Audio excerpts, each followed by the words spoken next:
Hey everyone, I'm Tassinix, and welcome to Plotting and Scheming, covering Season 59, 5 vs 5 Grand Arena Championship, Week 3. I am joined by my regular co-hosts, Dagger, TJ, Sasha Aisha, and Fatal. Gentlemen, it was a good week. Went 2-1. Had, I want to say, perhaps my very first loss to Arsenal. And it was a really fun match. He had a fair few developed set 18 crons there that I look forward to talking about a little later. But 2-1's a pretty good week. Dagger, you're not even worth mentioning, but say hi to the people, because we know you got a 3-0 week because of your unique situation. Yeah. Nevertheless, say hi. Yeah, hi, yeah, 3-0, 9-0. Mm-hmm. I do appreciate you, talking about Arsenal like you're above him. I think you should talk more about how you believe. No, that's enough. Nobody said nothing about above. I'm saying I actually do think in all the times we fought. Shocked. You sounded straight up shocked, dude. This is a GAC show, sir. No. Look, you would actually have to watch the stream to have that criticism. I congratulated him, and I do mean that with sincerity. And I make the mark of it because, hey, I like to remember when I defeat my raid bosses. I remember the first time I defeated Sashi. I'll never forget that. I also want to comment. This is a GAC show. That's right. Not I get to show up whenever I want show. Dagger. Whoa, Mr. Short Sword. Whoa! Why am I getting shot? You be giving Cass the back shots. I have to. I will obviously comment about his stupid hat because you obviously deserve that respect. But you know the rule. Fuck you, Dagger. I'm sweating for the people here. This is a wool hat, and it is like 78 degrees in late October in Michigan. But on the top of your head, 120. My truck is busted, so I'm just going to hear the background. Me driving with the windows down. It's fuck having these windows up in 80-degree weather. All right. Well, TJ, how about your week? How'd it go for you? Dude, finally a 2-1. I'll take the loss. I just hard lesson learned. And I'll talk about what I think is really fun. I found a counter that I thought was great, but actually 2-1 this week. Continue problem with the same one, man. Leia, Ray, and then obviously, the sisters, but it's were the crux of my season. They just continued because I was not willing to make changes, and then all of a sudden I make a change, and it became the crux of my opponent's season. All right, dig that. We'll get into the details, no doubt. Sasha, Aisha, how about you? How'd the season end? Well, yeah, it was a good week. I had multiple real matches. I had my obligatory Aesop match, and I had a match against Rockstar. He was a great player, really good account. It was a ton of fun. I went 2-1, it was good. It was also it was nice and messy. While it was the last week of the season, I think in part because of the amount of erodiums, also I think some of the defensive viability coming out of set 16 datacrons, it hadn't been perfected to an exact science of counters where it was pure efficiency, at least not in my matches. They were messy, and that was fun. So yeah, it was good. Some good, a good amount of what I'll talk about when we get into particular matchups is irrelevant by the time anybody watches this because the datacrons will be gone, but they were fun matches.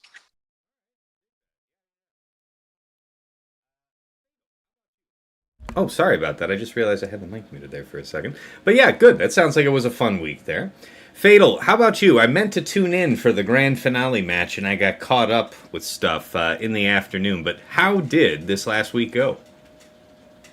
2-0. It was kind of a quiet week, I guess. It was just, I don't know, my defense continued to do a bunch of stuff, and that, the last round, my Gungans had 12 holes on the front wall, so it was just, I can't see the match, just really know why I did that. I didn't really expect that out of them, but it made things rather straightforward. And then I missed the middle round for being sick, so. All right. Well, guys, let's go ahead and jump into our agenda. As always, we'll start off with our meta-analysis. First up, Great Mother's final notes.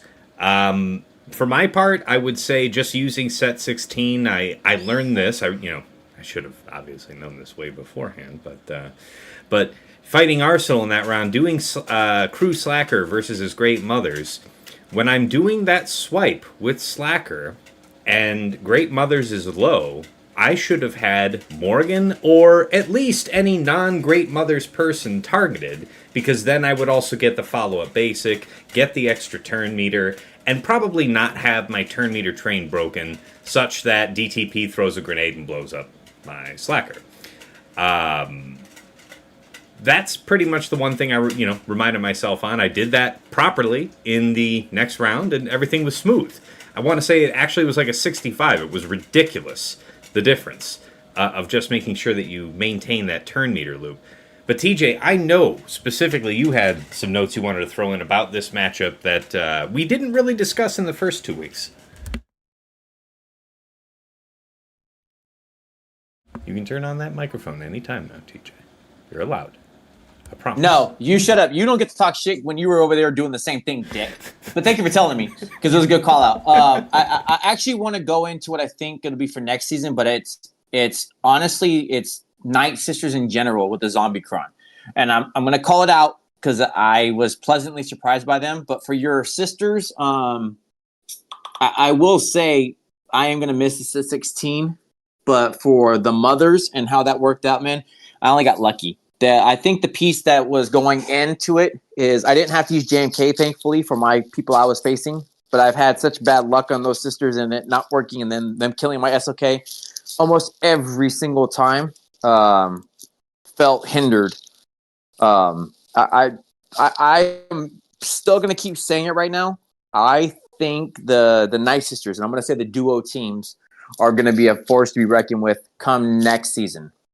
That Zombie Cron, dude, and those Night Sisters are a menace. A menace, I tell you. They literally ate up my team, dude. It's awesome. All right. Anybody else have notes on the Great Mothers?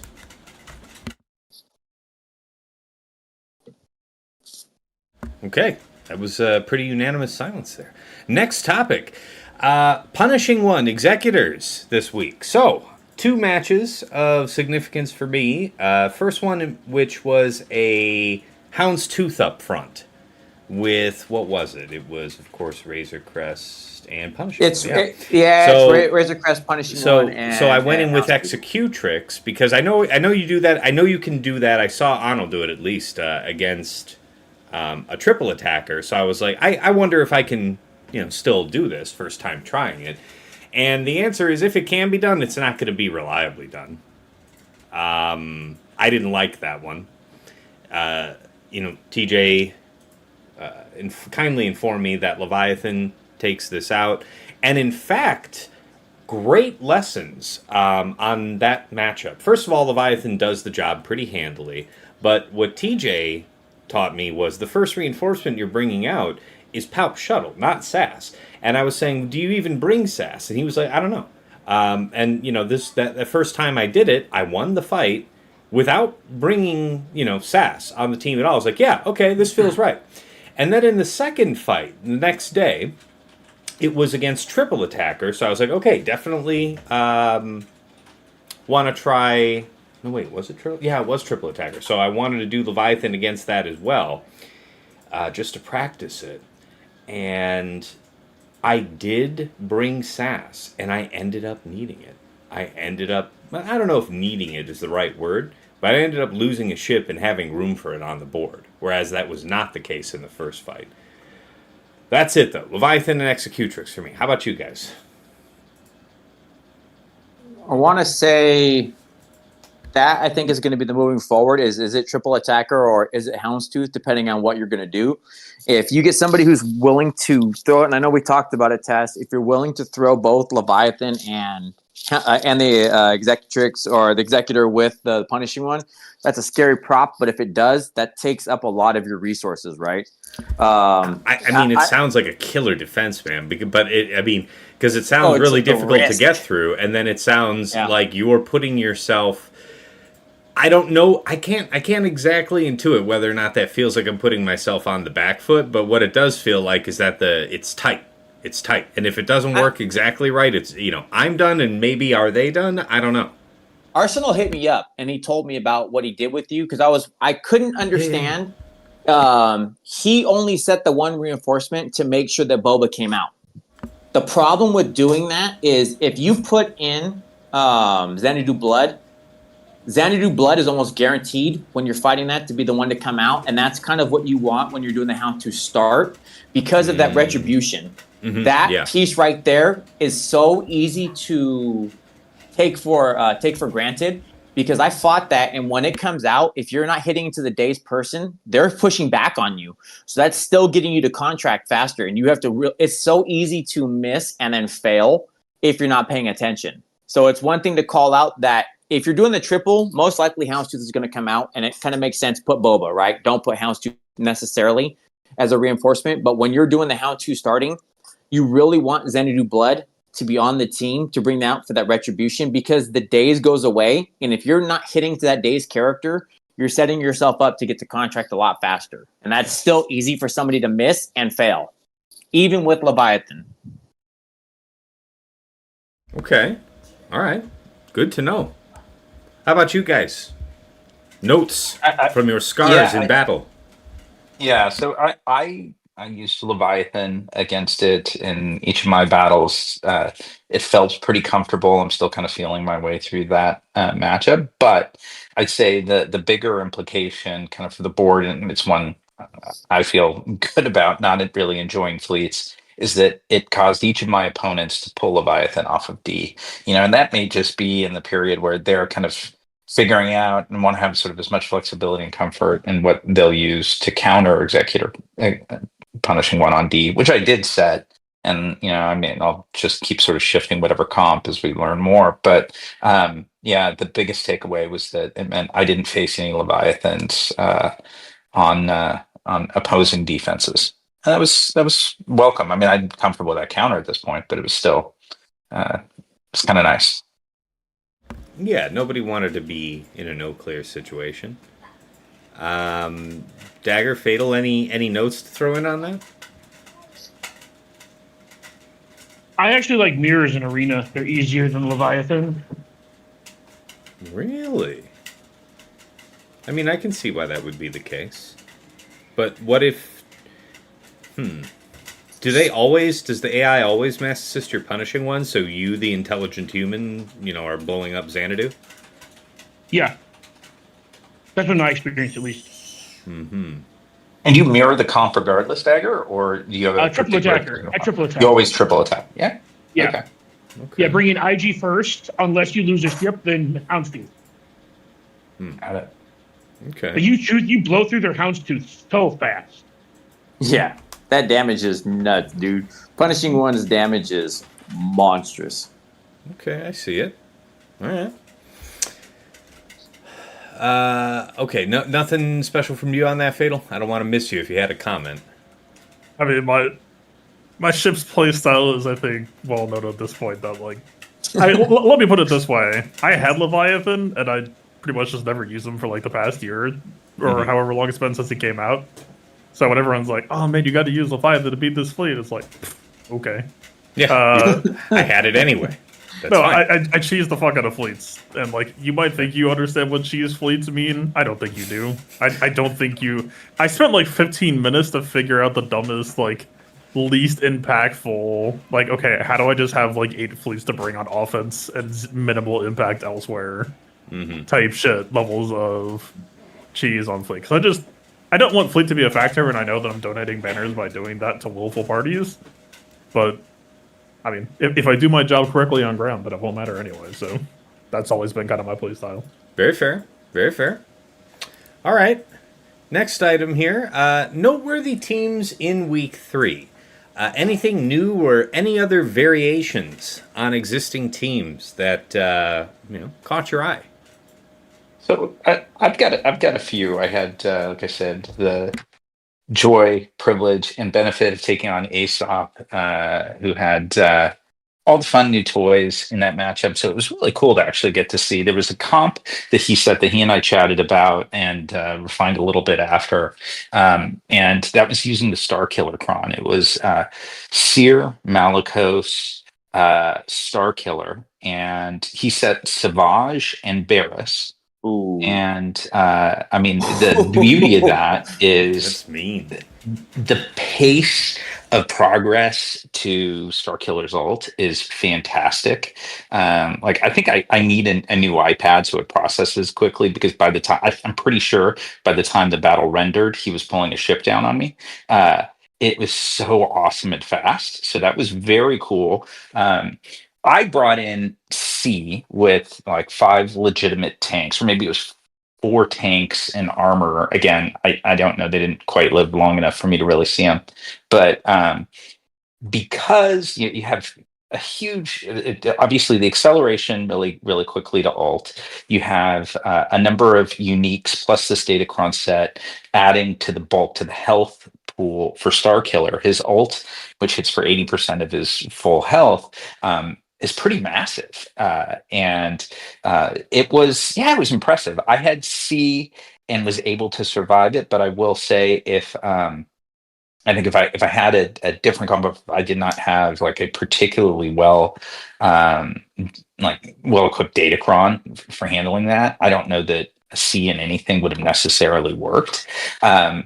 And then, like I said, he and I chatted about it. I don't know that Barris was the optimal Jedi for that. And what we ended up, we went back and forth between a couple of different things, whether Mace should be in there or Old Ben. And Aesop, I think, is right. Old Ben is just a killer, because you had debuffs, which cut the opposing team's offense in half, plus reduces turn meter on that first swipe move. And so that was pretty solid. I know my next opponent, I know Rockstar, felt a need to go to JMK Cat, like a full JMK squad with Plo. No, not with Plo, but JMK Cat to take mine out. And I don't know that there were other great options for it. Now, it's a big resource investment. Obviously, you're drawing from a Treya Savage squad, you're drawing from Seer Malicos, you're taking out your EPSK. That's a total of, I think, fully loaded. It's like 8 Omicrons. So it is not for the faint of heart, but it was impressive. That was pretty darn cool to see. So that was the fun new toy that ran over my foot the first time it was turned on, but it was still pretty cool. Dig that. Yeah. I myself had a couple interesting fights. Where is that? So, as I said, Arsenal invested in some set 18s here for the final week. And he had a EP Star Killer team down.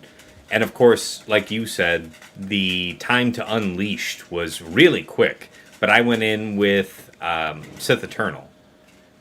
And I want to say tanks and armor, something like that. I had my 2 stacks, something like that. It worked as you would had expected it to. So that was fine. But the Seer Malicos Star Killer with that sounds like a very different level of threat. I like that. That sounds fun.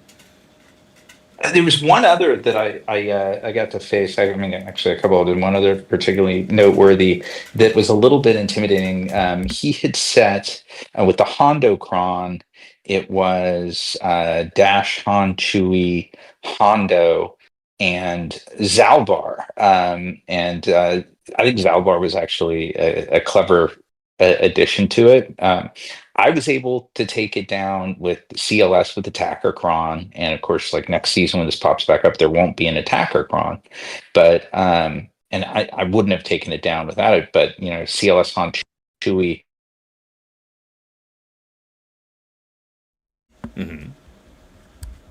Going with that, I'm glad I did, because I needed to be able to. You broke up there for a few seconds. CLS Han right. Chewie, and then you cut out right there. Yeah, I had looked at. Sorry, I got another call, but I had looked at bringing like Dash and like a Scoundrel squad. But my concern was without CLS being able to avoid taunt when you try and pressure down Hondo right out of the gate, which is what I wanted Han Chewie to do. Zalbar triggers with that passive taunt, and and I don't know that I would have gotten Hondo. And then once he's off to the races with his Kron, he's a problem. So anyway, it worked. It was interesting. So that was one other experience I got out of it. Dig it.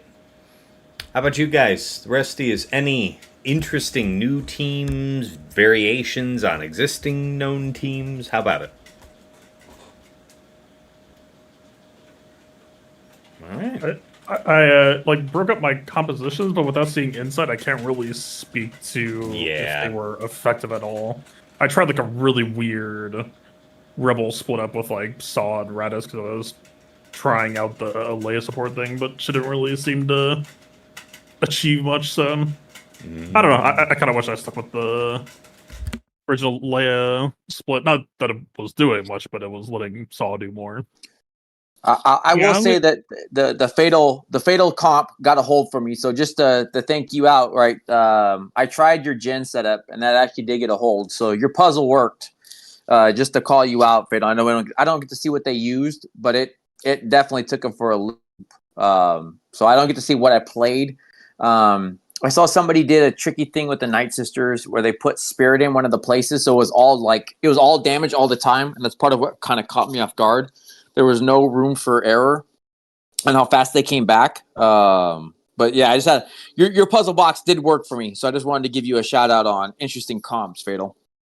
I did actually find an interesting team this week. I fought against a team that had this thing called a Datacron. It must be a new mechanic, so I decided to overkill it with JMK plus Cat, and that was it. Well, a fantastic and worthwhile addition. Appreciate that.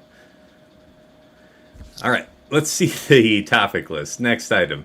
I guess this is tying in with the last one, but any specific other experiences fighting set 18 crons this week? I really want to check my notes because I know I can say a couple things. What was it? Is this even... my Leia got shredded in arena by a cow cron, or a mercenary cron with cow on it. Yeah. That was wild. Yeah, so I fought the Inquisitors with the new Grand Inquisitor Kron, and it should have been intuitive before I went into the battle, but let this be a reminder about the importance of reading. Them being immune to fear and stun is problematic for making Malgus work as a counter. And that did not work. I'm pleased to report Seer Malicos still works, but it sounds like you might have other plans come next 5 vs. 5. Sorry, Dagger, you were about to say something? Or someone was? Someone was winding up?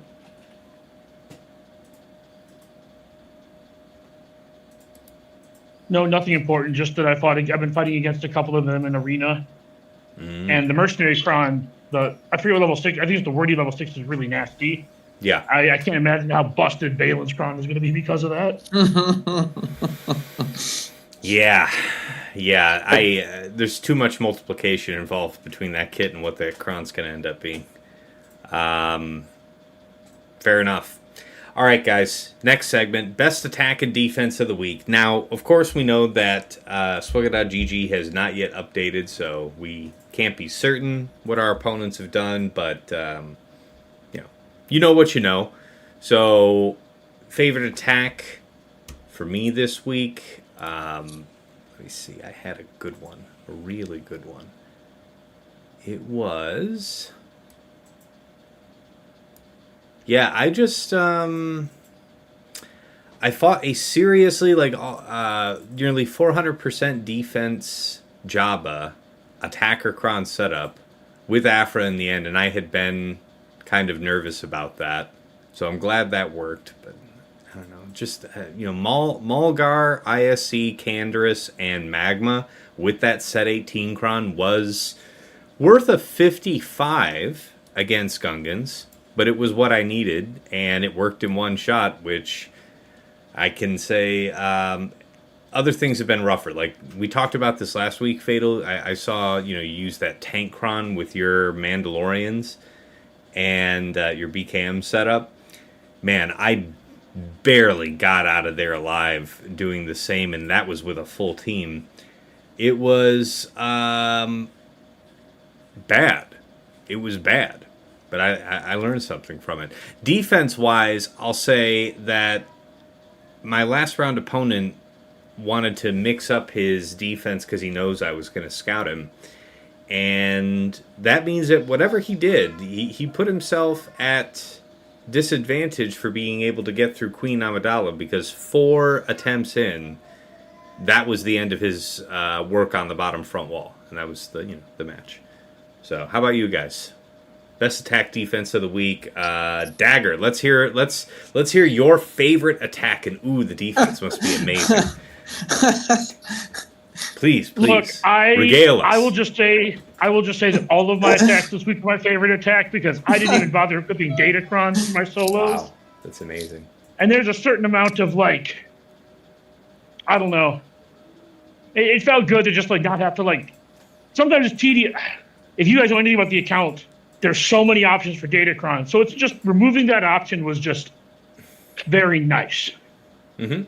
Fantastic. All right, yeah. TJ, how about you? Your favorite attack and defense of the week? I get to say, I'm so glad I get to say this. It was a lot of fun. So I found when I stopped. TJ, one more thing. My favorite defense is that my opponents averaged 8.7 banners against me this month. That's fucking guy. Again, this is a GAC, sir. Just keep that in mind, all right? Come over here with your regaling of your concept of not even facing non-Datacron teams and bullshit.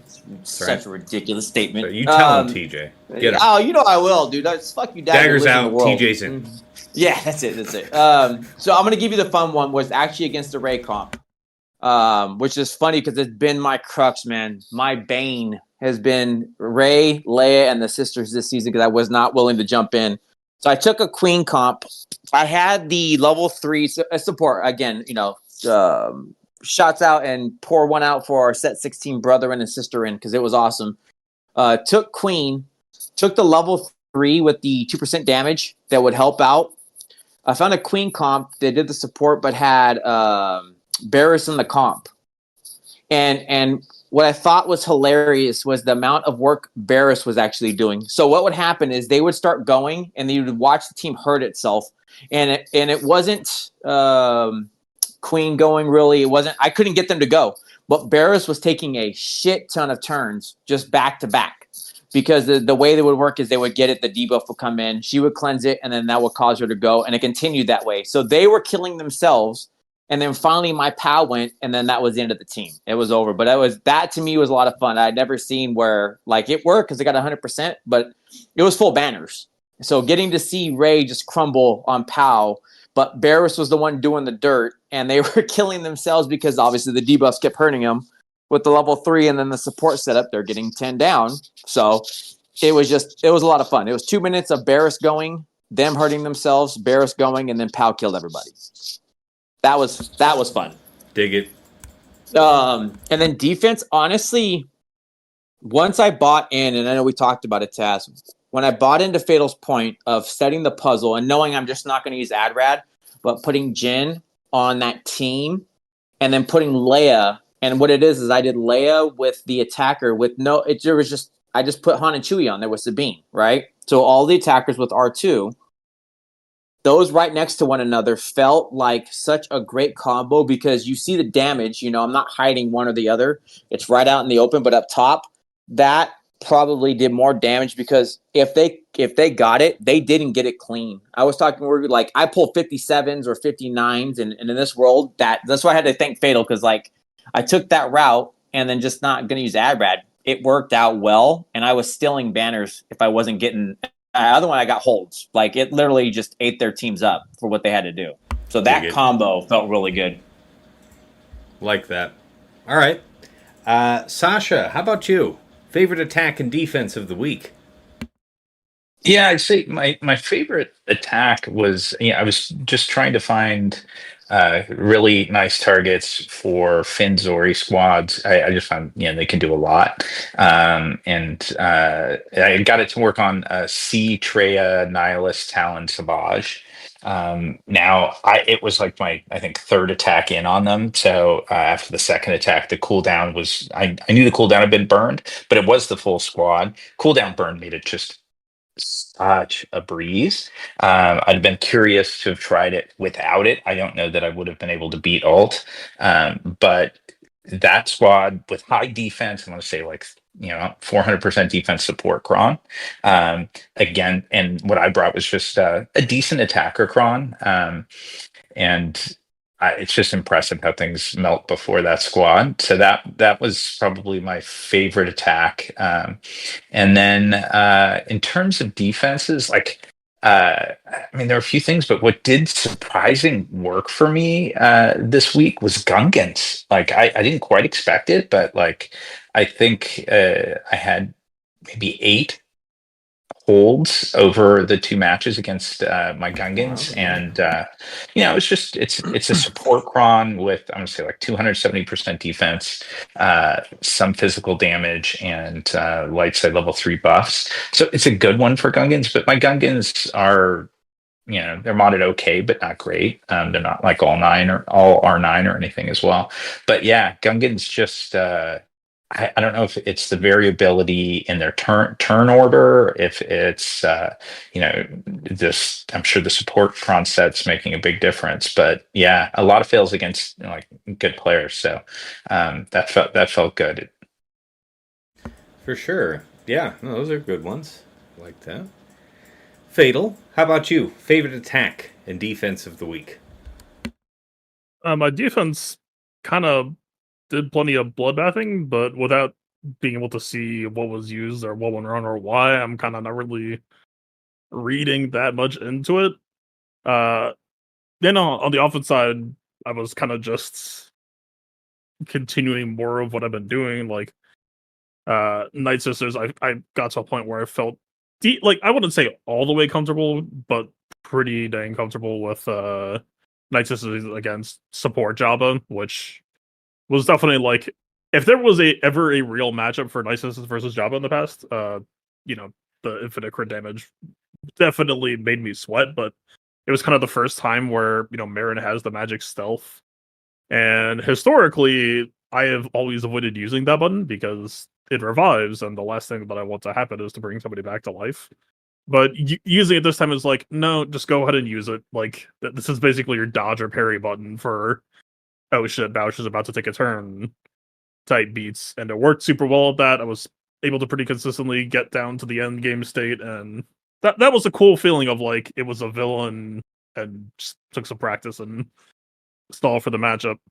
And then, yeah, I guess the other big thing is I kept on doing Bo-Katan 3v5s against Gungans, and it felt pretty chill to me. It honestly kind of felt like overkill. That I still... the Gungans to me just don't really feel like a real team ever since they lost their dedicated Kron. And like, I know you said you had trouble, and like my Gungans got like 12 holds in the last round or something, but for whatever reason, it still just doesn't square away in my mind that like, like I know that there's Deathmark RNG, but for example, part of why Bo-Katan is chill there is because if you got the Omicrons, like, she's got the revive, and you might say, but Deathmark blocks revives. Paz has anti-Deathmark, so like, the only thing that can really happen to me is like losing IG-12, and even then I would still win. So I don't know. Like, the difference might just come down to like a modding or a cron stats or something like that, because honestly, I don't think Tankron really even did anything there. Like, I fully intend to keep doing this post set 16.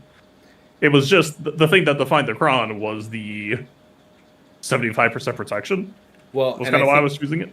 Yeah, and we discussed last week, I think the thing that you highlighted about the modding, and I don't know if that's all the differences from what's generally, quote-unquote standard, but you had the high protection Paz Vizsla. What else is in that recipe, if you don't mind explaining? Let me pull up my loadout, and then while I've got high utils open, but like, sure, give me a second. But while I'm doing that, let me ask, what is considered to be standard pause? Because I honestly have never looked, and I suspect that. I mean, I would think it would be health primaries, some type of defense and health blend set types, favoring defense, something like that. Like, there's a range of viable options, but it would more be health primary oriented by default, I would think. Oh yeah, for me, Ancestral, I've never given a fuck about. I mean, the defense is nice, yes, but Sure.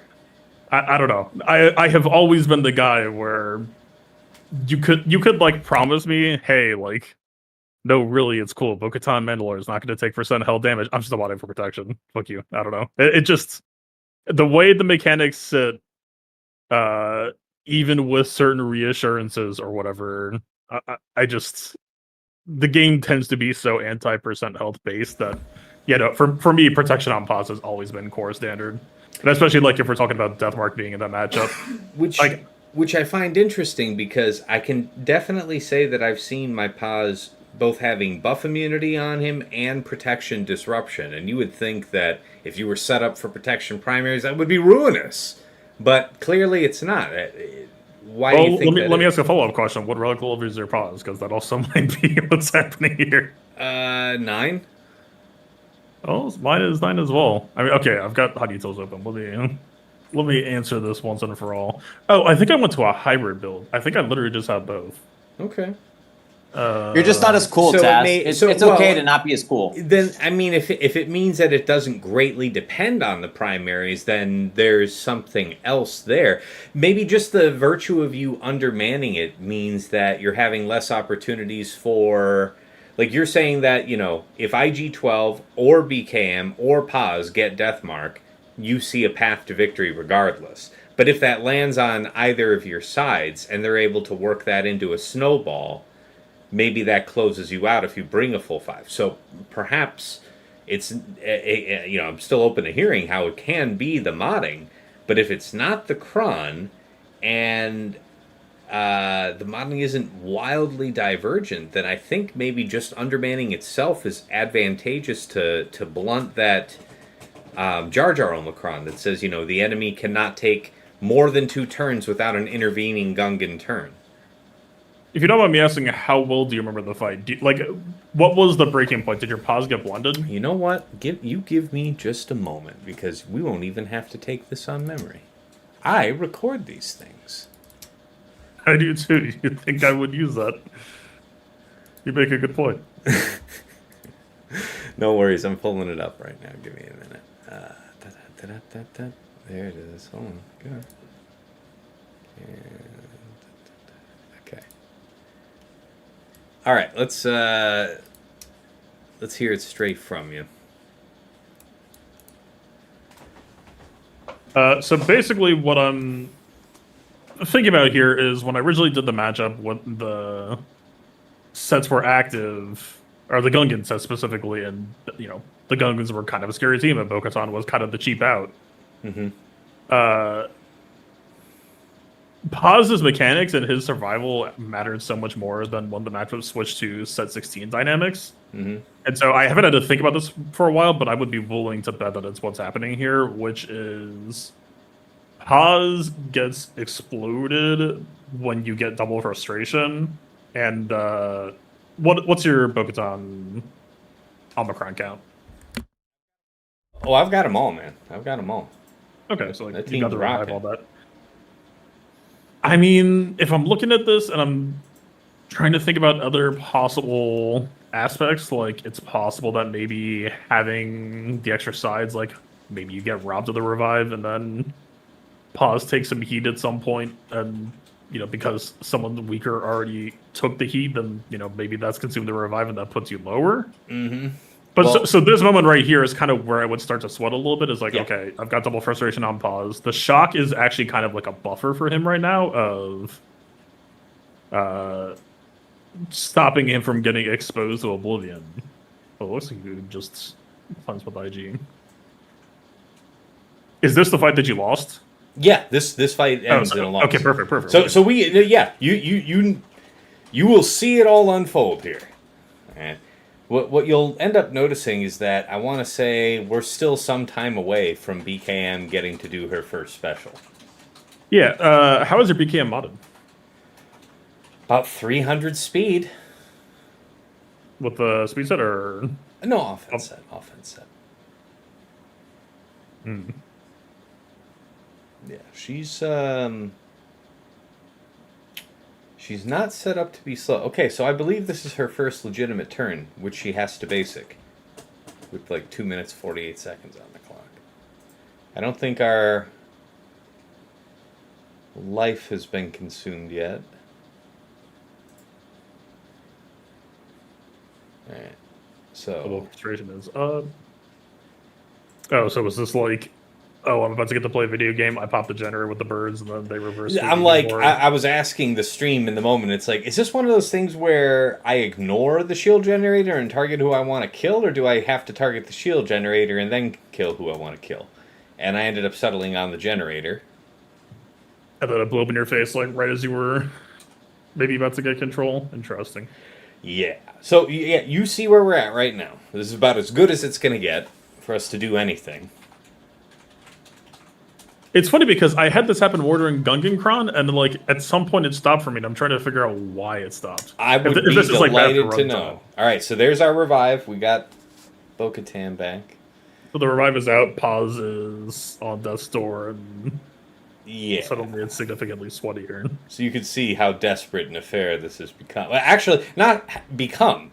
It started that way, and it still is that way. Yeah, I didn't know if it was pause or PCAM I wanted dispelled more. Okay, so basically the way I think I see this breaking down is I do have some pretty off-meta standard stat predictions, or not predictions, but stat preferences for the Mandalorians, and I think this fight is kind of just a good example of a lot of them, where like, for example, on Bo-Katan, because Ancestral doesn't scale with true damage, I don't mod her for offense. I kind of care more about her getting the chances to play the video game, so I have her a lot more focused on speed. And so, in my version of this matchup, you know, I deal with the same thing usually of having to deal with the ability blocks, and you get weighed down for about 2 minutes of garbage, but then I'm able to get that second turn, get the double mass off, shred the generator, even with just the 3-man count, because pause basic does so much. On stack removal. I mean, the things that we're talking about here about, like, you know, what Ojibo took away the revive. But I mean, if you lost here, or did you? Well, you I guess I misremembered because I've done this another time fairly recently, and it didn't really go so much better, and then I lost, and now I guess I've managed to win this one, but it could just be like out. You feel, but you see exactly. If you see how out of control it felt for me, it's like, I guess. So. Yeah, I think. So how fast though? What's so in terms of you see the biggest difference there between my fight and your fights, as you know, BKM actually doing stuff, and that's fair. How fast is fast? Let me double check. Also, I think I just looked at TW mods and not my personal. No worries. Okay, so Bo right now I've got it about 320. Okay. Which actually that feels a little bit slow for what I prefer, but it's like I did trim down her budget recently. And then this isn't at all required. But if I'm remembering right, because I was wondering why it wasn't what I was expecting to see. Yeah, I've got my pause at about like 330,000 total bulk.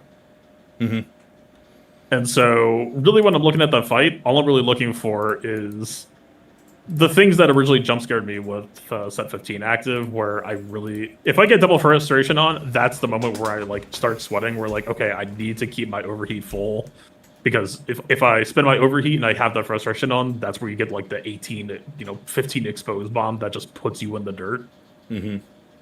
As long as you mitigate that, then your only real risk is Deathmark. And even that can kind of, you get played around by the single pause death and revive because he cleanses Deathmark before he dies. So sneaky. And then, yeah, past that, if you were really scared, like, I would say, like, maybe Tenacity Pause could be worth investigating, but it hasn't really felt necessary for me. So, fair. Yeah, I don't know. I mean, obviously, I can't say that the Gungans I was fighting were the exact same caliber, but honestly, the core mechanics of the fight felt solid enough to me that I would be really surprised for the gap to be that big, as long as the bulk and speed fundamentals are there.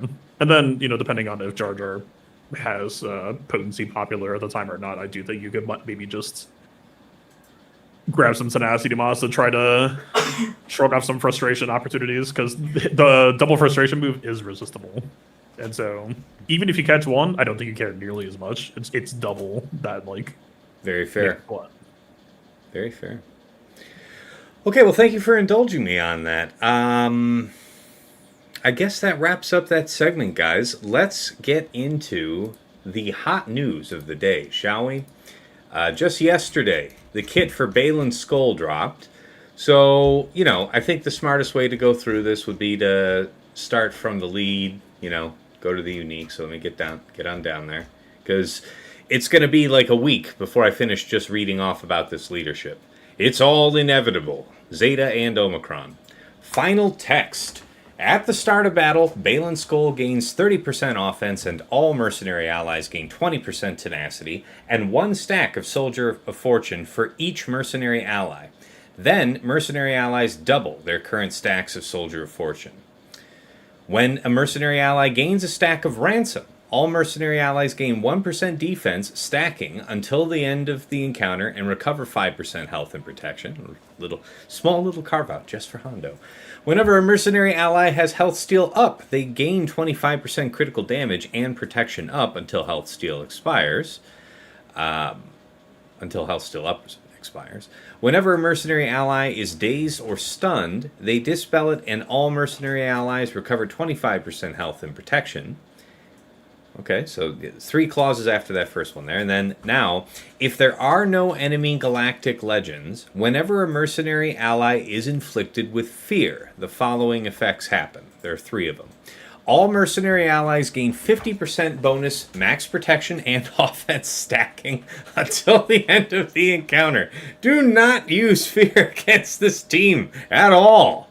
Do not do it. Then they recover 50% health and protection, and then they deal true damage to all enemies, which can't be evaded or defeat them, blind them for 1 turn, which can't be evaded or resisted, and inflict them with healing immunity for 1 turn, which can't be evaded, dispelled, or resisted. So all of this, these last 3 clauses, specifically happens when any of these allies are inflicted with fear and there is no enemy galactic legend. So if you are going to do fear, you'd want to have like Sith Eternal with the team. Alright. Whenever a mercenary ally assists or attacks out of turn, they gain 2 stacks of Soldier of Fortune. The first time each other mercenary ally falls below 50% health, Baylan Skoll taunts for 2 turns, which can't be dispelled or prevented. So, buff immunity, whatever, this is happening. While taunting, Baylan has plus 50% defense, plus 30% tenacity, and retribution until taunt expires. Okay, so that was all just the base leadership. Now, here's the Grand Arena Omicron effect. At the start of battle, Baylan taunts for 2 turns. If there is a non-galactic legend Ahsoka enemy, so for the time being, Cat, Fulcrum, Snips, alright? Mercenary allies ignore protection, are immune to critical hits and healing immunity, and they expose all enemies and inflict them with healing immunity for 1 turn, which can't be evaded or resisted at the start of each of their turns. So very specifically punching all the way up into JMK, it would seem. If there are no galactic legend enemies, whenever Baylan taunts, he inflicts all enemies with doubt for 1 turn. Super Malgus, alright. If Baylan is not taunting, whenever an enemy takes a bonus turn, they are inflicted with healing immunity for 3 turns, which can't be dispelled. I'm sure that's, I'm sure I can't think of who that's specifically meant to punish, but that's interesting. Whenever an enemy gains foresight, they dispel it and are inflicted with buff immunity for 2 turns. So, JML, good luck. Yeah. Whenever an enemy gains Inspire, reduce all enemies' evasion by 50%, stacking until the end of the encounter. And all mercenary allies gain 80% defense stacking and 50% bonus protection stacking until the end of the encounter. And this is funny. Somebody on my Discord pointed this out yesterday, that this first part in this clause here, talking about reducing the enemy's evasion, is specifically anti-RJT, I believe. It was really funny. And then You this know, last part. I just want to say that is like one of the better kits I've read so far. Now we can end the show, right? Yeah. Right. That's the whole. Yeah, that's the whole kit, right? Yeah. Now we're done with reading. We're almost done with reading the leadership. All right. Last part. Last part. I promise. I promise. Defeated enemies can't be revived, and mercenary allies can't be instantly defeated. Bonus info: Baylan Skoll will not be required for Ahsoka. Blah blah blah blah blah. Rex at Relic 7 will be. Okay, so that was the leadership. What do you guys think up front? I mean, we'll talk about each ability in turn, I think, because it feels like we get a book with each one. I think it's a lot to digest, and I think that without the Omicron, not outside of GAC, I'm curious to where this slots into the meta. In GAC, this is just the next in a long line of we just have to make this better than the last Triple Omi character. And he is. There does seem to be a lot of very specific carve-outs, both for allies and against specific likely enemy comps. So I obviously some of the stuff is obvious, some of the stuff is less obvious, but the leadership itself is just a bunch of keyword nonsense and a bunch of word soup that says he will win almost every fight you take him into. Fair enough. Any thoughts from you guys, Orestes? The thing I would point out is historically, anytime that CG tries to get ham-fisted about something, it usually tends to blow up in their face and cause the exact opposite thing to happen. And going into the character release, there are some pretty major questions to answer, which unfortunately I think is tied to the GAC Omicron, so it won't even be answered on Thursday. But for example, it's got the Ahsoka callout, and what's one of the effects? Hey, if Ahsoka's present, we ignore protection. Okay, so you just put Ahsoka into a gas team and they can just never die, I guess? It sounds like something that's happening. Or you say, okay, if Ahsoka's present, we're going to put healing immunity on you all the time. And it's like, okay, so if I run Seer Ahsoka Malicos, do I just have permanent damage immunity, or what's happening here? I see where that's coming from. I think a lot of people have seen the specific callouts and are equal parts kind of intimidated by it, but also frustrated by it. But I think both of you look at the history of the game. I kind of try to be a historian, not actual historian, but just I've lived through a lot of it, and so I try to put it into context. Right, think back to ooh, Jedi Knight Revan's new. We gotta make him shit on Traya, so we're just gonna make him always mark Traya. They're gonna go for the throat on her, and then within 2 weeks, people figured out, oh, we would just make Traya tanky. It's fine. They literally can't kill anybody ever. The saddest thing you've ever seen. Anytime you see CG do something that looks like trying to close the fist, I would say ask yourself if there's an opportunity with it. And I don't think that's true for every clause here. Some of them are probably going to be good enough for a lot of teams, but yeah. All right. Anything, TJ, Sasha, before I move on? Mine are surrounding characters, and you got your stream paused, so we can't really see it, Taz. My bad. No, you're good. You're good. It's just I think supporting cast has a lot of merit, and also it's funny that this feels like one of the most complete ideas, just because they're even going all the way back to Inspired, right? They're literally trying to leave no stone unturned in this all-you-can-eat buffet of a kit that they're trying to put out for everybody. It's like, oh, we want to go all the way back, right? I don't think we've ever seen somebody try to call it Inspired, which I thought was funny. So it's just seeing, it's and then, oh, you're going to leave Hondo alone? Let's put a piece in for Hondo. So you get a piece of the kit. Mm-hmm. You get a piece of the kit. And then it's if you go and pull up Mercenary, I think that's going to be a lot of fun. As Fatal has said time and time again, adding in and pulling out puzzle boxes, this gets to be a fun puzzle box. I don't think it'll be for threes. I think threes might be, because obviously they call direct callouts to Merrick and direct callouts to Shin, right? And he's a tank, so it's there's your complete team of three. But when you get back, and I think the one thing I thought was good was talking about fives.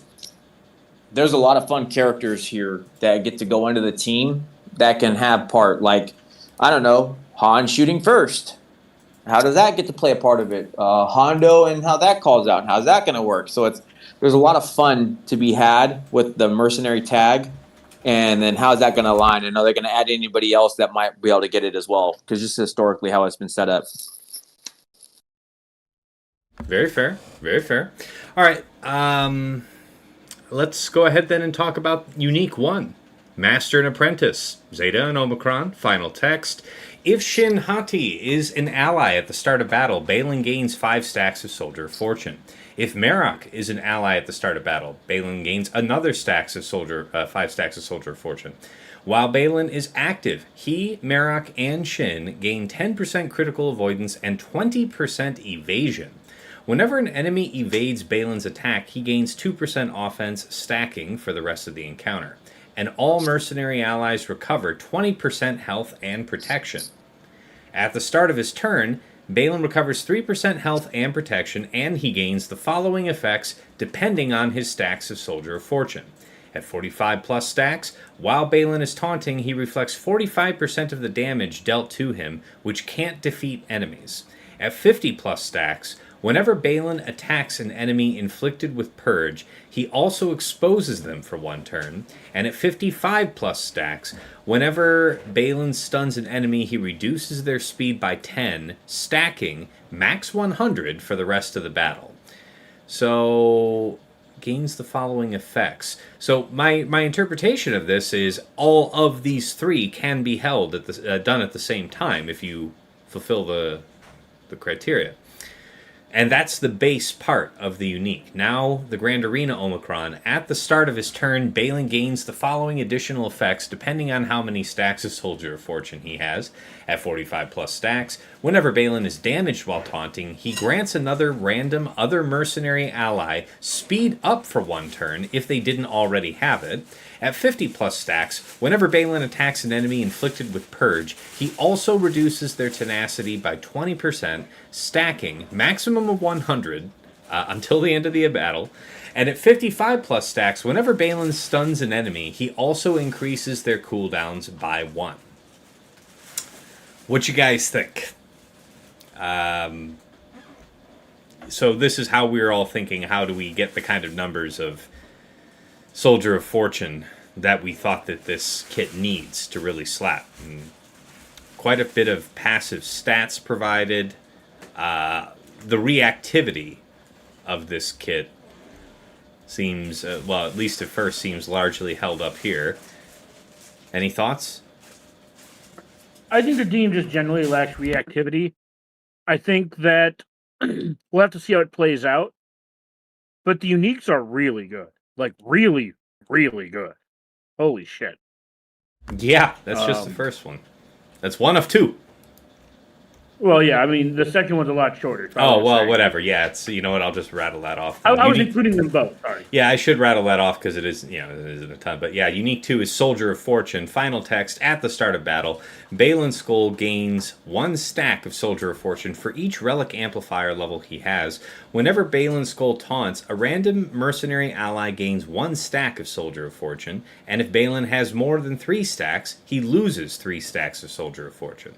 Whenever Baylan is damaged while taunting, he gains 1 stack of Soldier of Fortune. At the start of their turns, all mercenary allies gain 5% health steal, stacking, and 2% defense, stacking, for each stack of Soldier of Fortune that they have until the start of the next turn. Okay, that wasn't actually that simple. There's quite a bit going on in that. But, alright, fair enough. Any thoughts, you guys, on these uniques before we look at the other skills?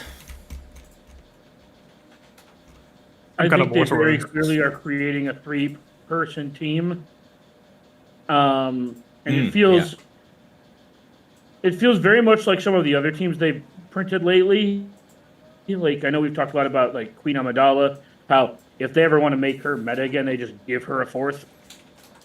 I have a feeling that he's going to fall into the same bucket, and being the second one in a row like this, I feel like this is going to be the new pattern going forward of, you know, kind of how CLS was originally built, right? You build CLS, and then you just give him a new toy, then you give him a different new toy, and then another new toy, and you just keep him relevant for as long as possible. without having to print new teams.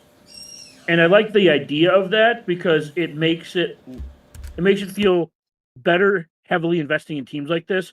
I mean, obviously Queen Amidala was for a raid, so that one was just like R9 the trio. But the fact that if they ever become irrelevant, knowing that they could just randomly get a fourth, picking them back up does help justify the investment that you put in. So as far as the design for how they're building teams, these uniques kind of hint that this is their new way of doing that. And I do appreciate that.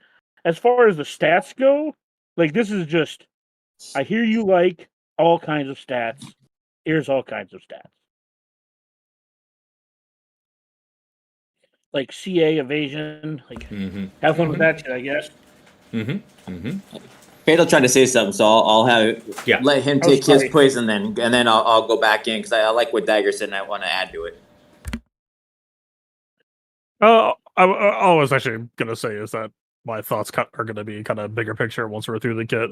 The amount of stats that we generally see added here actually feel like pretty conservative to me. Is kind of what I would say. Where it's not enough crit avoidance to be thinking about crit avoid arrows the way a Trey Elite or even a crit avoidance mastery would kind of nudge you in that direction, like it kind of did for teams like Amidala this last season.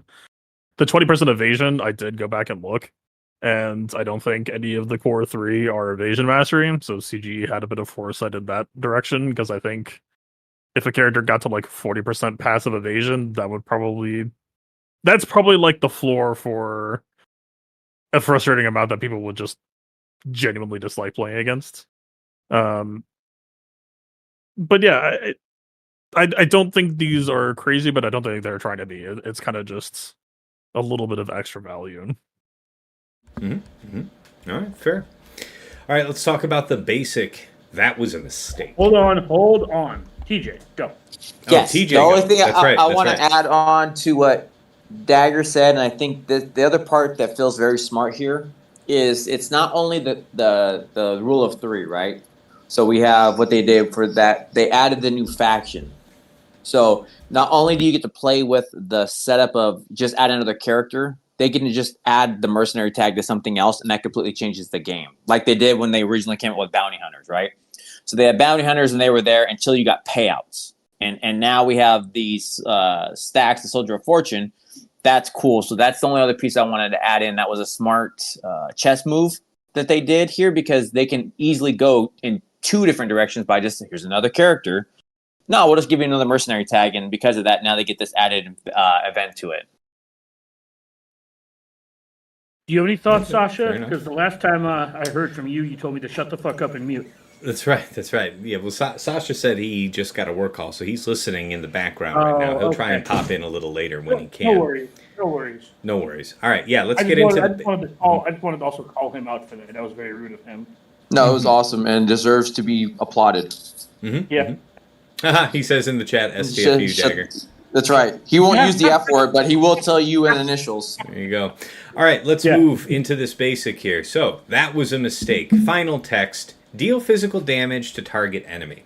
If it is Baylan Skoll's turn, he recovers 5% health and protection, and all mercenary allies gain 5% turn meter and tenacity up for 1 turn. Otherwise, this attack deals 30% less damage, and he taunts for 1 turn. So if this is happening not on his turn, it will, at the very least, deal 70% of its damage and refresh his taunt for a turn. All right. This honestly feels like a run-of-the-mill basic these days. The tenacity up is really good.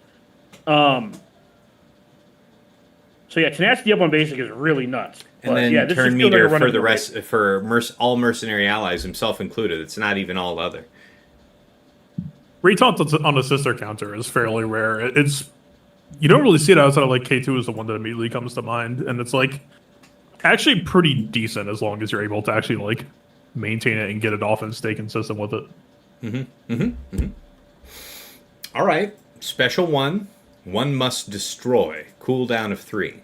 Final text, dispel all debuffs on all mercenary allies and deal physical damage to target enemy 3 times, stagger them, and inflict defense down and offense down for 2 turns. Baylan Skoll taunts for 2 turns, and all mercenary allies gain offense up and potency up for 2 turns. Okay. It's pretty good. You're gonna see a running theme here, but this guy basically is just a dispel machine. So, I think, again, like he's gonna be the new. So like with his Kron, we're gonna be living in a different world. But even post Kron, like he's gonna probably just massacre buff heavy teams. It's like if this probably is lights out on Queen Amidala on defense. Yeah, I mean, again, we're talking post Kron, so I'm just, both these specials. This one in particular, the first one, is really good. Yeah. Big fan. Yep. The stagger and yeah. This is all about brutalizing one target with that ability. Sorry, you were saying. I wonder how the damage is applied. Does it stagger then hit, or does it hit 3 times then stagger and inflict defense down? Yeah, I mean, we'd have to look at it at the code, but the Dash, implication in the language would be that the damage is done completely all 3 times first. Because Dash and Dengar both do their instances of damage separately. Yeah, but whether or not they're separate, the question is it going to execute all 3 instances of damage before staggers applied? Yeah. That's what I'm asking. Is the wording the same or different? Like, is there something that I don't know. would lead us to believe? Mr. Kit Fatal, you got any thoughts there? Maybe? For the special abilities, I'm probably just going to wrap it into final thoughts. Not really too crazy here. I mean, well, because the issue here, right, is this is a physical damage character, and as always, we're kind of in the dark on the amount of damage actually being thrown around. You're correct on the stagger check. I have that down as well, the notes. I'm going to check for when we get the code, but yeah, not really easy to tell until then. So it's kind of like, I don't know, it's a button. I hope the damage is high, I guess. It seems like they're trying to mitigate it, right? And I agree. Word tank, and then the damage dealing part of it seems like an awkward aspect in most regards. So I'd be interested to see it. I know they're trying to put offense up everywhere, almost like literally everywhere in this kit is some kind of offense up mechanic to try to. I'm assuming to help with that, calling it the Bruiser, or whatever the name is. Not when it comes to other games or anything like that. Yeah. But it seems apparent that they're trying to make sure of that mechanic. So I would be interested to see what you find from it, Fatal. But it seems like they're trying to substitute, right? I'm going to jumping on a little bit here, but it's like his first special is like an AoE dispel cleanse. I hate how they use those words like interchangeably, cleanse and dispel. Like just fucking call it a cleanse. Yeah. But he has an AoE cleanse on his first special, and he has an AoE dispel on his second special. So he's going to have utility regardless. I'm sure there's other characters that have both of those. But yeah, just having both of those tacked onto his kit is really good, regardless of what the rest of the ability has tacked onto it. Like, both of those things are excellent to have, especially on your tank. Well, actually, I don't know about especially on your tank.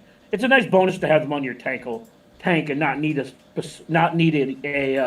like, for example, you don't need like a first order officer who's just an engine piece and not really productive on the team for the most part, right? Like having these abilities stapled onto him means that he can be your utility while you surround him with more things that the team needs, as opposed to having to put a utility piece in there to do this itself. Yep. All right, let's take a look at his second special here. Power, such as you've never dreamed. Zeta, Omicron, cooldown of 4. Final text, deal physical damage to all enemies, dispel all buffs on them, and stun them for 1 turn.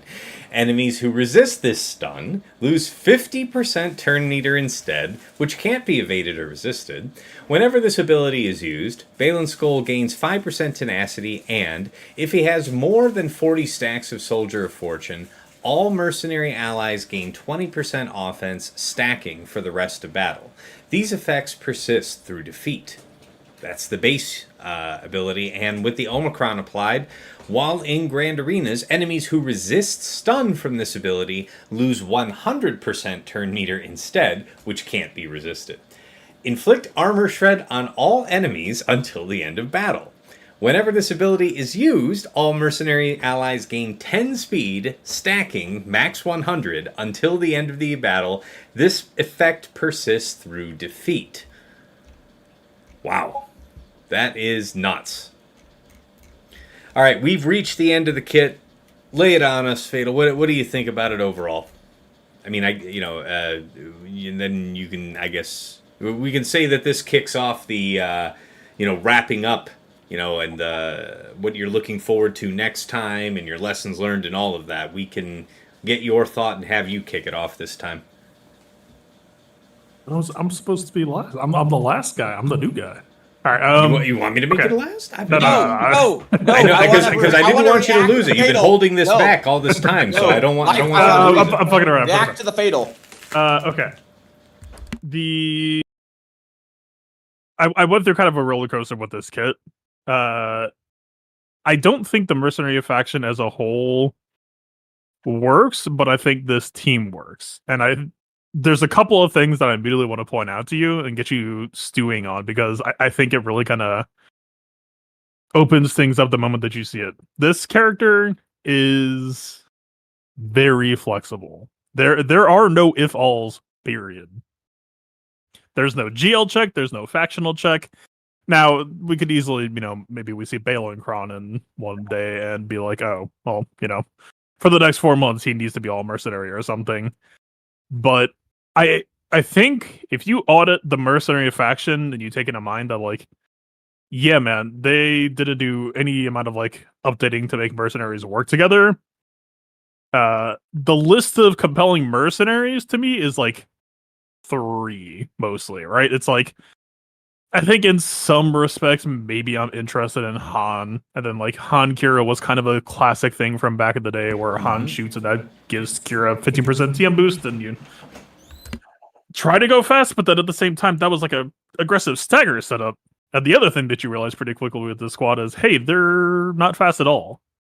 Like, day one testing, I'm pretty sure I can kill Baylan within like 15 seconds using Zori.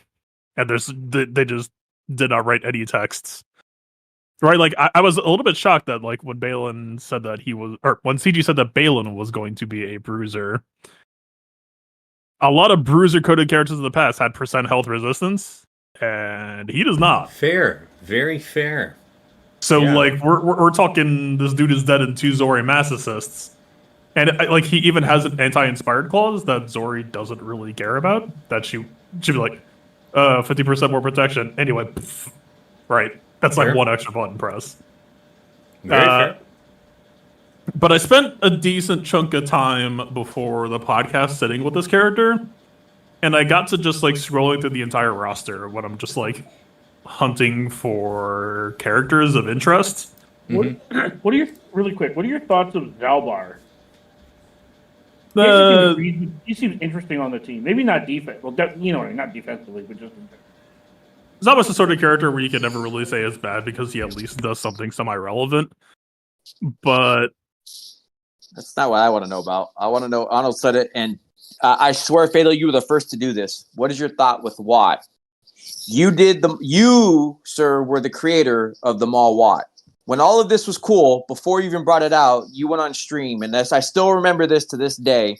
You said, "I'm going to try this with Watt," and all of a sudden, that was like the aha moment. So, because he's the tank and they're doing the damage, what is your thought with like the Watt or something like that? So I do like Watt. I do have Watt like fairly high on the list. The thing that I'll say to you here is take a look at Baylan's kit again and sometime and kind of notice how selfish it is, right? Where the mercenaries kind of exist for the 3 and the 3 don't really exist for the mercenaries, right? It's kind of the irony of this kit design here is the mercenaries aren't looking to work for other people. The mercenaries are actually like in the market for people to come work for them.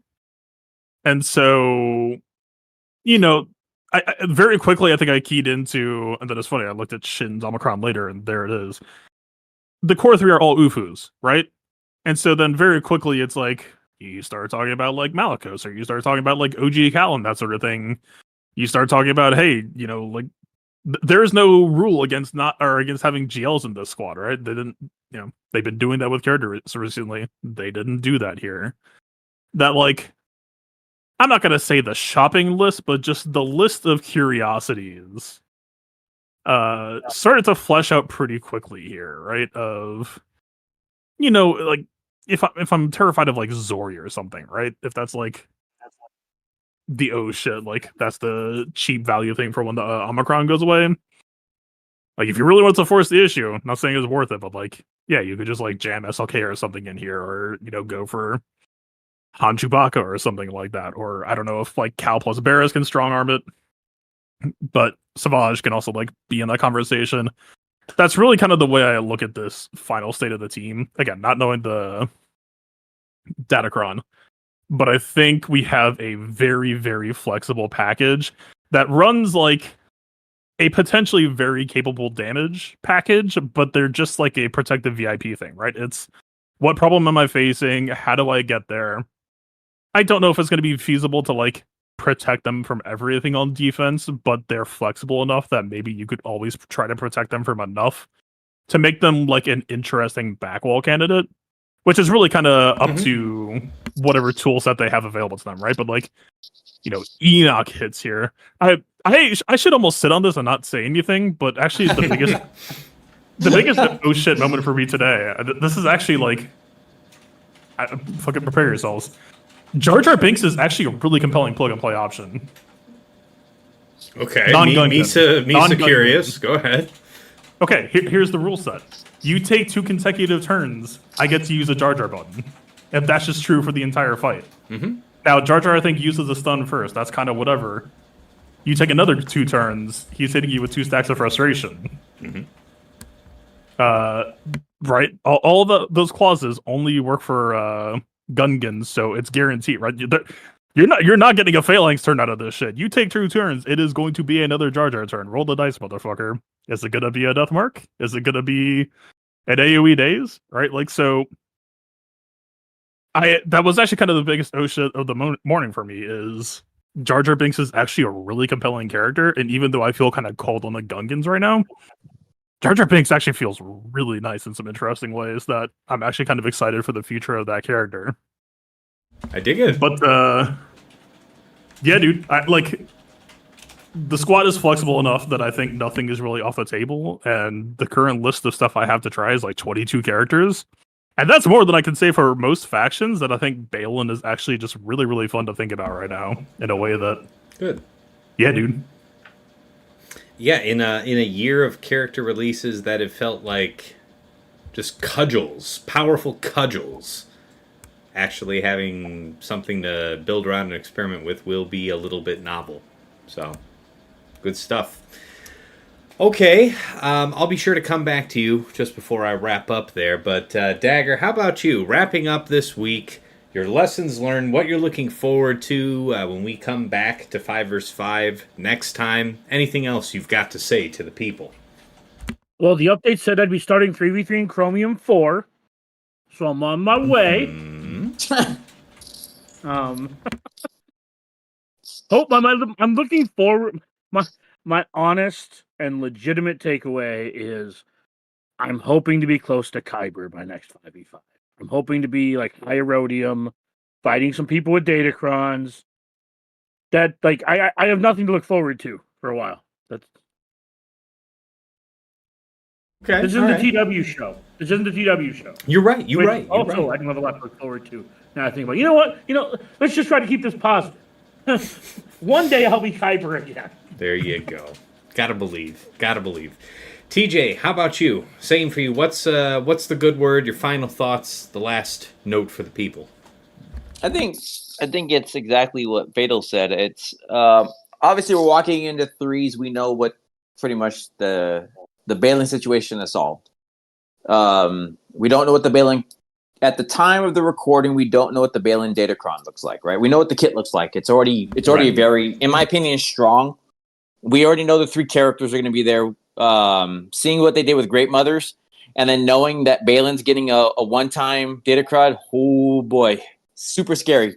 But I do like Fatal's point, which is why I wanted him.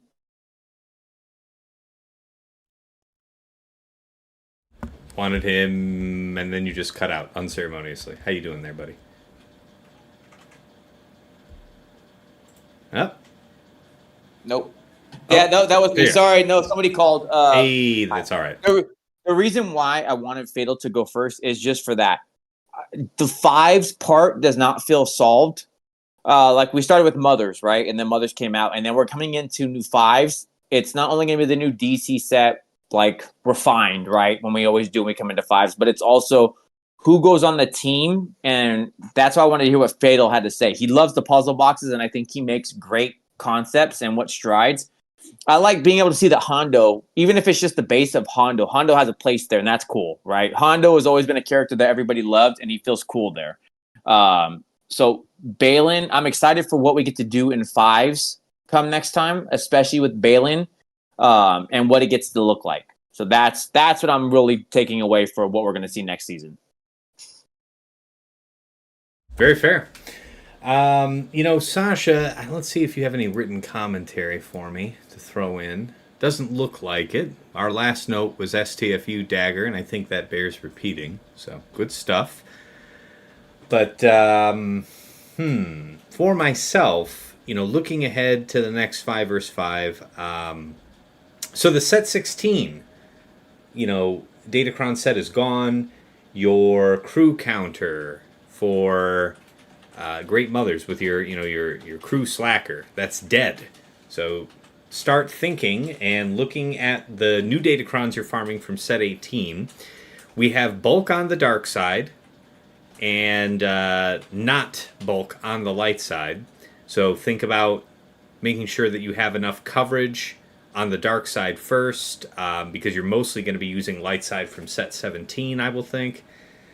And just enjoy. Baylan's going to be a wild ride for those of us who get him, experiencing him in 3 vs. 3. Obviously, it looks like the core team that you're meant to be seeing is Shin and Marok.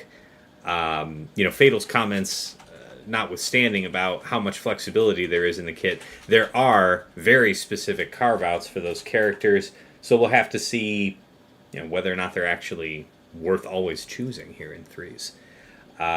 We'll talk more about 3v3 in our next episode, preparing for that 3 season. But yeah, look, I bring all of these cron items up just because you're going to want to have a good place to start with set 18 in 5 vs. 5. So if you hadn't seen it already, you'll want to check out my set 18 Datacron video that I made with Aesop, where we do cover some of the early winners that you shouldn't miss out on. I think there's only 4 or 5 crons that are really must-see TV out of this set, so check that out. But, before I go ahead and get ready to close this up here, Fatal, as the only other content creator on the show, where can the good folks find you? Yeah, twitch.tv/PlaybookTV and youtube.com/theplaybook, soon DM. Dig it. All right. And of course, fans of the show already know that you can find me streaming live on twitch.tv/Tassinix. Of course, I upload all my VODs with chapters added for easy browsing to my YouTube, Tassinix Gaming. That does host the Plotting and Scheming podcast as well, but, Plotting and Scheming is also out there on Spotify, YouTube podcasts. I also put the RSS feed link in every episode of the show, so no matter what you like to use to listen to your podcast, plug that in, and you can follow us. Also up on the YouTube is the aforementioned Datacron set guides, now for set 17 and 18. The mod guide videos covering specific factions and characters that you are interested in seeing and, learning about. And, gosh, am I forgetting anything? I don't think so. I already mentioned the show. No, I think that's it. And of course, if you've enjoyed what you're seeing here, first of all, if you're seeing any of the content on YouTube, be sure to hit like, hit subscribe. Greatly appreciate it. Not too long ago, the Make YouTube sure you channel do a crossed. comment thing. That is stupid. The hat is stupid. Okay, fair. But very recently, we crossed over the 1,000 subscriber line on YouTube. It means a lot, so all of your interest is worth it. I really do appreciate it, so thank you for that. And of course, if you do want to support That reminds me, the chat, really quick. I took my 50 cents and I bought a little bubble gum ball from the grocery store. With my cut of the check. He's saying that asshole saying he gets paid while we just sit here for free. It's bullshit. No, I said I got 1,000 subscribers. Getting paid I know. is that's a separate matter. You know, we're only a stone's throw away. By the way, did you know the minimum payout from YouTube has to be $100? So I have to get $100 worth first, and then we can each break that out and get ourselves a nice fast food lunch. Well, on the bright side, it does backfill or automate putting ads on all your old mod videos. Yeah, I still have to, you know, I still had to review them all to make sure, you know, some didn't automatically flag themselves for monetizing and stuff like that. But that's whatever. That was all stuff I was just tinkering with and figured out after the fact. Nevertheless, the point of the exercise is I appreciate everybody, and the likes and the subscribes are, you know, very much appreciated and noticed. Okay, so yes, if you do want to support the channel, I did create a Cash App that is $Tassinix. You guys asked me to make one, so there it is. And of course, I do have a Patreon if you're interested in getting a little something back, joining the community. Let me pull that on up here. No, that's the wrong slide. I really have to remember to fix this. That's true. That's true. I am lurking there. That is true. Patreon.com/Tassinix for any upwardly mobile Grand Arena player. I firmly think there's something there of interest to you. At $5 a month, you enter the Tass House at VIP access, where you do get early access to the Plotting and Scheming podcast that's usually coming out publicly on Fridays. My patrons are getting that Tuesday night or Wednesday morning, depending on how cooperative YouTube is being.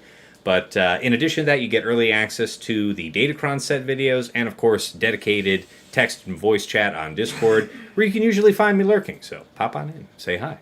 Tell Dagger, you know, STFU. All right. But thank you to Andrew, Arj, Brock Thudsteel, Deadpool Cow 28, JJ's Productions Twitch, Jobin4527, Johnny B. Ottawa, Miasmal, Ray's Malvis, Renee Bebe, Sam Vimes, Squed, Stark Strategy Gamer, Sweens14, White Wolf, and Zoltre. Moving on up to the $10 a month tier, VIP Access Plus. This gets you the bundled patron access to me and to OmegaBot. So if you watch my streams at the start, I go over that detailed scouting report that gives you an at-a-glance understanding of your opponent's offensive and defensive tendencies. The bonus behind the Patreon benefit is you get to pull greater than just the last 2 weeks of history. So, you know, for example, if you're in a 5 vs 5 season and you wanted to see what this guy was doing at the end of the last 3 vs 3 for a different reason, you know, for any reason, you'd have to use that. But the best thing about it is you get a downloadable HTML report with links integrating right into swugga.gg to bring you right towards specific counters and matchups that you're interested in getting the skinny on. So, can't say enough good about that. Thank you so much to Stryker and Sotnikam for taking that offer. At VIP Access Premium, that is the Double Bot bundle. So, Patreon access to me, to OmegaBot, and to Hot Utils, which is the premier tool for mass mod management and your loadout creation. A couple clicks can see you swap between Grand Arena, Raid, TW, TB, what have you. You'll save a ton of time, can help you with your Grand Arena Scout. Also has a bunch of helpful, you know, tools for TW if that's your thing. But thank you so much to Duckstab, Dark Hug, Ibenek, General Milan, Sir Boss, Quig, and Wilco for taking that. And at the top of the list, in Jester's Club Elite, is the one and only Nomad's Reaper. This guy will pop into stream from time to time and drop hundreds of subs, thousands of biddies, incredible generosity over the years, and we appreciate him so much. Of course, last but never least are the special thanks. First, Yoda Force, one of my original supporters back in the day, bought me the mic I'm speaking to you on right now, and even though he has long since quit the game, we remember him fondly from the other side. To Mrs. T, my wife, thank you for all you do in the background to keep our very active daughter from destroying our home when I'm busy trying to be halfway decent at a phone game or recording a podcast about it. And of course, to my co-hosts here on Plotting and Scheming, Dagger, TJ, Sasha, Aisha, and Fatal. As always, gentlemen, it's a pleasure and a privilege to make this show with you on a weekly basis. We all learn from each other doing this. Our viewers do. The interactions are positive and many. So really appreciate you guys being a part of the show. It really couldn't be the same without you. All right, coming back on over. 18 months of doing this. Sorry, what's that? I still can't believe we're coming up on 18 months of doing this. Yeah, we've been doing this a while. Yeah. Plotting and scheming's been around. Absolutely insane.